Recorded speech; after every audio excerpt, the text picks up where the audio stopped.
A man tears a lion apart with his bare hands, the way someone splits a young goat in half.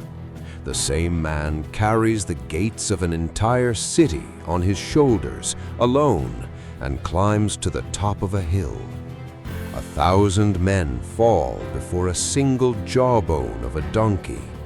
And then, with no transition, no warning, that same man is sitting on the floor of a Philistine prison, blind, turning a millstone like a beast of burden. Somewhere between the strength and the blindness, something was lost, and it wasn't the hair. The part of the story you think you know, the locks, the scissors, the seductive woman by candlelight, almost none of it happened the way you've heard. Judges 14:6 records that the Spirit of the Lord came mightily upon him before Delilah ever enters the narrative. Power was never Samson's problem. The problem was something else, quieter, more dangerous, something he kept mistaking cycle after cycle for God's approval. Have you ever had the strength to win even while you were wrong on the inside? This is the story of a man set apart for God before he could even choose, and of the long road between holding God's power in your hand and truly knowing God. Before this ends, you'll understand why a man can do impossible things and still not notice the moment God Himself withdraws from him. For 40 years, Israel had lived under the Philistine yoke. 40 years in which oppression had become routine. The people no longer cried out, no longer hoped, no longer lifted their eyes toward a deliverer. Slavery had become scenery. It was into that national silence that an angel appeared to a nameless woman from Zorah, the wife of Manoah, a barren woman who had carried for years the weight of an empty womb. And the messenger didn't come with long explanations. He came with a precise promise. She would conceive a son, and no razor would ever touch that boy's head, because he would be a Nazirite of God from the womb. Notice what that means. Before Samson ever drew his first breath, before he chose anything at all, he had already been set apart, consecrated without consent, called without having asked. When Manoah heard from his wife, he didn't doubt her with scorn. He prayed. He asked that the man of God would return so they would know how to raise the boy who was to be born. And the angel returned. But when Manoah asked his name, the answer came back as a question. Why askest thou thus after my name, seeing it is secret? Some mysteries aren't meant to be explained, only revered. When the angel ascended in the flame of the altar before both of them, Manoah fell to the ground, certain he would die for having seen God. It was his wife who discerned what her husband couldn't. If the Lord had meant to kill them, He wouldn't have accepted the offering, nor shown them so much. The boy was born. They named him Samson, and the sacred text records something worth hearing slowly. The Lord blessed him, and the Spirit of the Lord began to stir him, even as a boy, in the camp of Dan, between Zorah and Eshtaol. A divine calling already pulsed in that body, but a calling on its own never guaranteed discernment. What would Samson do with what had been given him before he was even born? Samson went down to Timnah, and there, among the daughters of the Philistines, the same people who had oppressed Israel for 40 years, a woman caught his eye.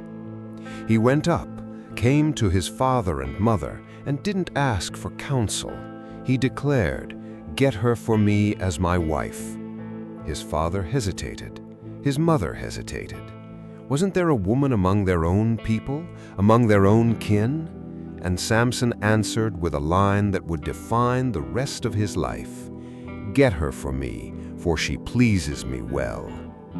Not because she was wise, not because she feared God, because she pleased his eyes.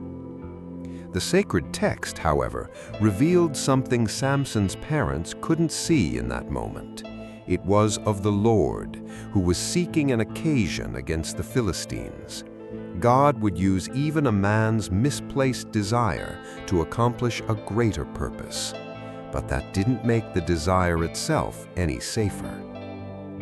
On the way to Timnah, a young lion roared against him, alone, unarmed, with no witness, and the Spirit of the Lord came upon him with such force that he tore the lion apart the way one tears a young goat, with his bare hands, nothing in them.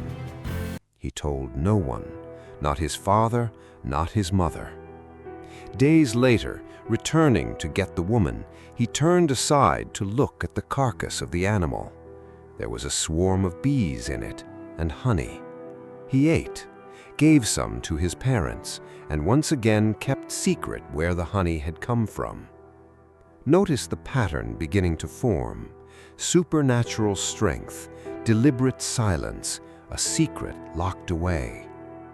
What happens when a man grows used to keeping secrets, even from those who love him most? At the wedding feast, surrounded by 30 Philistine companions, Samson turned his own secret into a game, a riddle about the eater who brought forth food, and the strong one who brought forth sweetness. 7 days to solve it, 30 changes of clothing as the wager. He didn't yet know that this same impulse, revealing under pressure what should have been kept, would return, years later, at an immensely higher price and with a name he didn't yet know.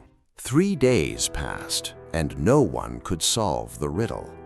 On the 7th day, the Philistines went to Samson's wife with a direct threat: "Persuade your husband to explain the riddle, or we will burn you and your father's house." And she wept before him.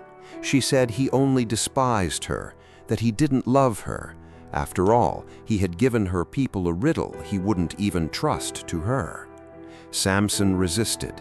He hadn't told his father, hadn't told his mother. Why would he tell her? But she wept the whole 7 days of the feast. And on the 7th day, worn down by her persistence, he told her the riddle. She took it straight to her people. Here is the first complete cycle of a pattern that will repeat, deeper and more fatal. Sustained pressure, breaking a secret that should have stayed guarded. If a man gives in once under tears, what stops him from giving in again before another woman at another time, when the price is his very strength? When the men of the city answered the riddle, "What is sweeter than honey, and what is stronger than a lion?" Samson knew at once they had used his own wife against him. "If you had not plowed with my heifer, you would not have found out my riddle." The Spirit of the Lord came upon him again, but this time not to save, but to avenge. He went down to Ashkelon, struck down 30 men, took their garments, and gave them as the prize for the lost wager. His anger, the sacred text records, burned hot, and he went up, alone, to his father's house. It was then that the woman, the same one he had married, the same one for whom he had defied his own family, was given to the companion who had stood beside him at the wedding. A personal conflict, born of a desire, became an open wound, and the wound, left to fester, turned into war. When Samson came back to claim his wife and found she belonged to another, his response wasn't grief, it was fire. 300 foxes, tied tail to tail, each pair carrying a lit torch, were let loose into the Philistine fields. Standing grain, vineyards, and olive groves burned together. The Philistines, enraged, sought out and burned the woman and her father, the very ones Samson had meant to protect by keeping the riddle secret. And Samson, seeing their response, swore, "Since you would do this, I will surely take my revenge on you, and after that I will quit." He struck them with a great blow and went down to hide in the cleft of the rock of Etam. What began as a man drawn to a woman in Timnah was now setting whole fields on fire and covering the land with the dead. And the pattern born there, a secret revealed under pressure, followed by consequences no one foresaw, will come back again. Next time, the secret won't be a riddle about honey and a lion. It will be the very strength that sustains his life. The Philistines went up and camped against Judah, spreading out through Lehi. And when the men of Judah asked why they had come up against them, the answer was direct. They had come to bind Samson, to do to him what he had done to them. Notice what happens here. It wasn't the Philistines who bound Samson first. It was his own people, 3,000 men of Judah, who went down to the cleft of the rock where he was hiding. "Do you not know that the Philistines rule over us?" they asked. "What is this you have done to us?" There was accusation in the question, and fear as well. 3,000 men of his own people would rather hand over Samson than face the fury of the Philistines. He didn't resist. He asked only for one oath, that they themselves would not harm him. They agreed, but bound him with 2 new ropes and brought him up from the rock as a prisoner. How often does God's own people choose to hand over the deliverer rather than risk their own safety? When he came to Lehi, the Philistines came out shouting to meet him. They believed they finally had him, bound, handed over by his own people, with no way out. It was in that exact moment, at the very point of apparent humiliation, that the Spirit of the Lord came upon him with such force that the ropes on his arms became like flax burned by fire. His bonds dropped from his hands. No blade, no weapon brought from home, just his bare hands now free, and a fresh jawbone of a donkey lying on the ground before him, as if it had been left there on purpose. He took it and struck down 1,000 men with it. 1,000 men fallen to the bone of a dead animal, wielded by someone who seconds earlier had been bound like a condemned prisoner. Samson raised the jawbone and declared aloud, as if singing, "With the jawbone of a donkey, heaps upon heaps, with the jawbone of a donkey I have slain 1,000 men." And he threw the bone from his hand and called that place Ramath Lehi. Impossible strength, impossible victory, and yet, in the very next moment, everything changed. The same mouth that had just proclaimed a supernatural victory now opened for a very different kind of declaration, far more fragile. Samson became very thirsty, and he cried out to the Lord, "You have granted this great salvation by the hand of your servant, and shall I now die of thirst and fall into the hands of the uncircumcised?" Pause on that contrast for a moment. The man who tore apart 1,000 enemies with an animal's bone nearly dies of thirst the very next hour. The same strength that made him a legend couldn't, on its own, keep him from collapsing alone in the wilderness for lack of water. What kind of strength is it that conquers armies and still can't sustain the body itself much longer? God answered. He split open a hollow place in the very jawbone Samson had used to kill, and water came out of it. He drank, His spirit returned, and he revived, and he called that place En-Hakkore, the spring of the one who cried out, which exists, the sacred text records, to this day. Samson judged Israel for 20 years after that. 20 years of leadership that began with a cry of thirst, answered through the very instrument of his victory. God provided in the place of weakness, just as he had granted power in the place of an earlier weakness. But there's something this chapter never resolves, something no future victory will erase. Samson's extraordinary strength was never matched in equal measure by extraordinary discernment. He defeated 1,000 men with a bone, and yet he was still the same man who once said, "For she pleases me well," the same man who kept secrets even from his parents, the same man whose first instinct under any pressure was to give in. The jawbone proved that God's power would never fail Samson. The question left hanging is a different one.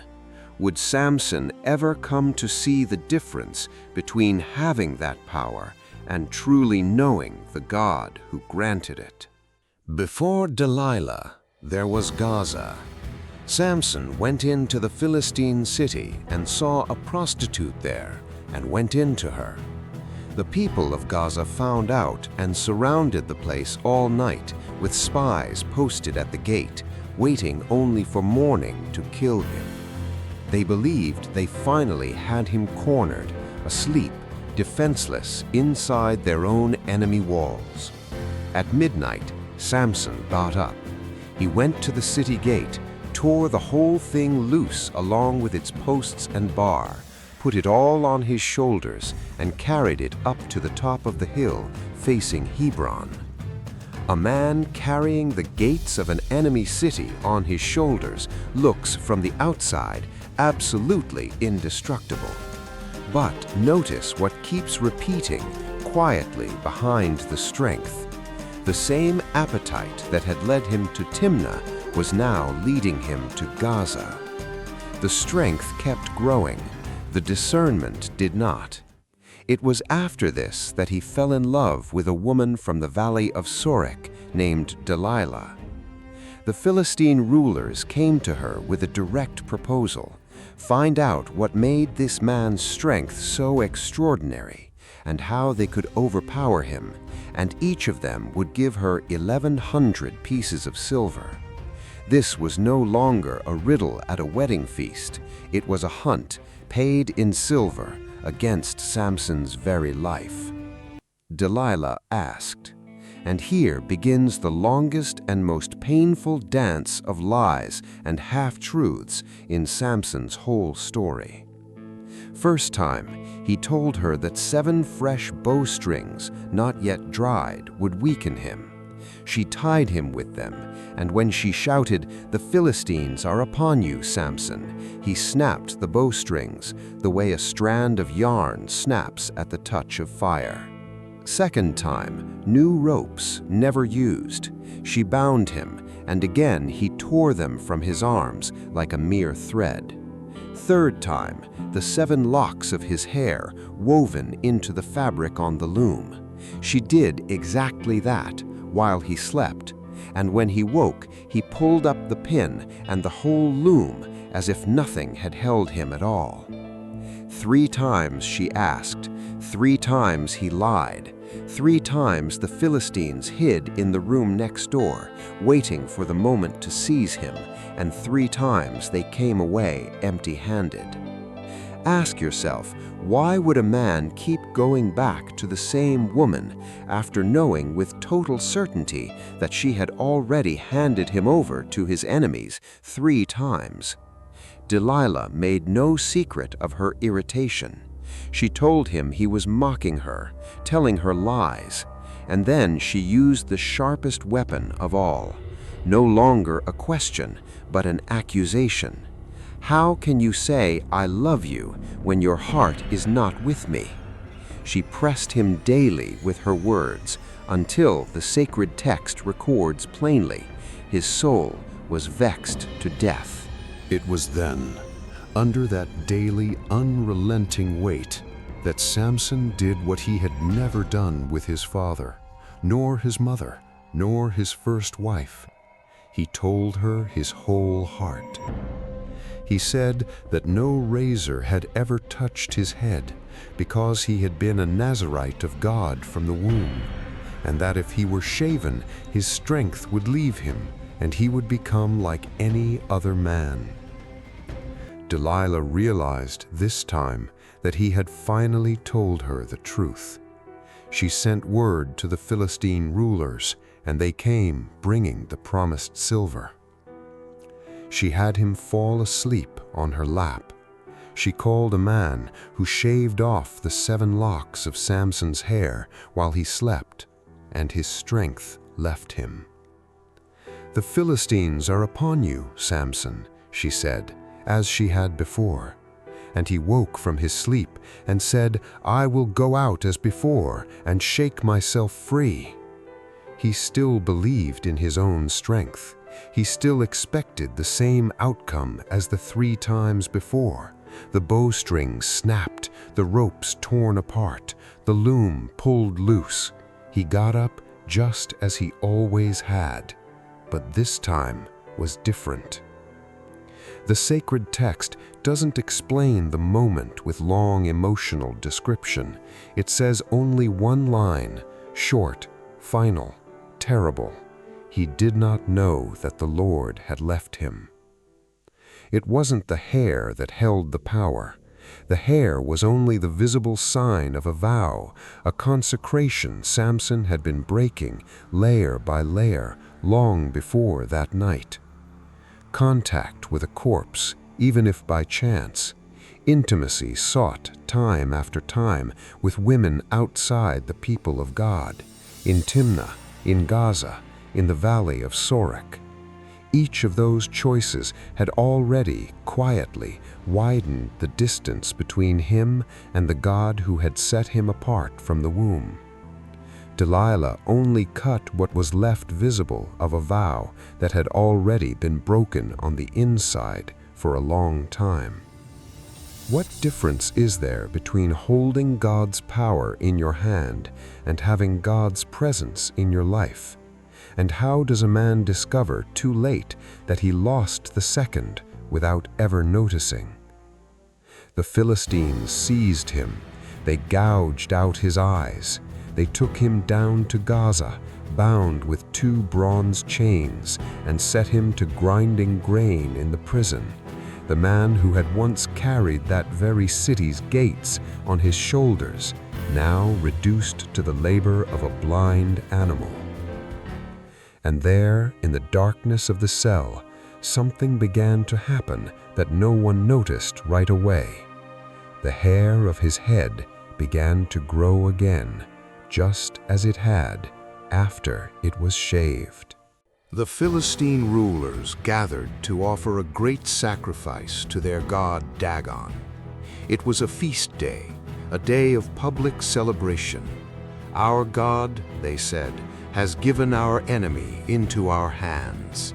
The whole crowd joined in the praise, repeating the same words. The man who had torn apart their land, who had multiplied their dead, was finally defeated. With hearts already drunk on victory, someone had an idea: call Samson out of the prison so he could entertain them all.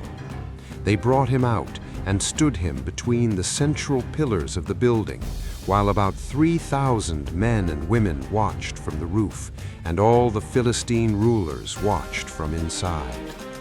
Samson, blind, asked the boy who was leading him by the hand to let him feel the pillars that held up the building, just so he could lean against them. No one in the hall noticed what was about to happen. No one remembered that the hair had grown back in the darkness of the prison. No one remembered that a vow broken on the outside could still be restored on the inside, quietly, while a man turned a millstone in the dark. Samson cried out to the Lord. He didn't ask for vengeance over his own pain or his own public humiliation. He asked for strength, just once more, so that in a single moment he could make the Philistines pay for his 2 eyes. He put his arms around the 2 central pillars, one hand on each, and he said, "Let me die with the Philistines." The house fell on the rulers and on all the people who were in it, and the sacred text records a sentence that sums up his whole life in a single line. Those he killed at his death were more than those he killed in life. His brothers and his father's whole house came down, took his body, and buried him between Zorah and Eshtaol in the tomb of Manoah, his father. He had judged Israel for 20 years. A man set apart for God before he was even born ended up giving in his own death what he had never fully given in life. And maybe that's exactly where this story stops being about Samson and starts being about anyone who has ever carried a gift, a calling, a strength that others admire without ever settling on the inside, the distance between the power God grants and the presence of God that sustains it. Remember the question that opened this video. What does it mean to hold God's power in your hand and still not know God? Now you know the answer, and it's more uncomfortable than any cut hair. It's possible to carry a divine calling your whole life, to defeat lions, break ropes, bring down temples, and still never let that calling transform your heart on the inside. Samson never doubted his own gift. What he doubted was that the gift demanded anything of him. Every commitment quietly broken, the contact with the dead body, the repeated intimacy with those who pulled him away from his own vow seemed too small to matter because the strength kept coming. And that's how most people drift from God, not through a single dramatic decision, but through a string of small concessions that success itself helps to hide. Maybe you've never carried gates on your back, but maybe you've confused the blessing God gave you, a talent, a strength, a gift others admire, with His approval of everything you do with it. Maybe you've gotten up the way Samson got up that last night, certain you'd walk out just like all the times before, without realizing that something, quietly, had already changed. Strength was never what Samson lacked. What he lacked was noticing in time when God was no longer there. If you had Samson's strength, but also the warnings he ignored, one after another, would you have noticed in time, or only seen it after losing everything? Tell us in the comments below which moment in this story hit you the hardest. Your perspective might be exactly what someone else watching right now needs to read. If this story touched something in you, consider subscribing to the channel and leaving a like. It's a simple way to keep this journey going through the stories that have shaped the faith of millions, and to help others who are still going to find this video for the first time. Because this wasn't the only life marked with a hard calling to carry. In the next story, you'll meet another figure from Scripture who also had to choose in silence between what God asked and what the heart wanted. And that choice will make you wonder once again what you would have done in her place.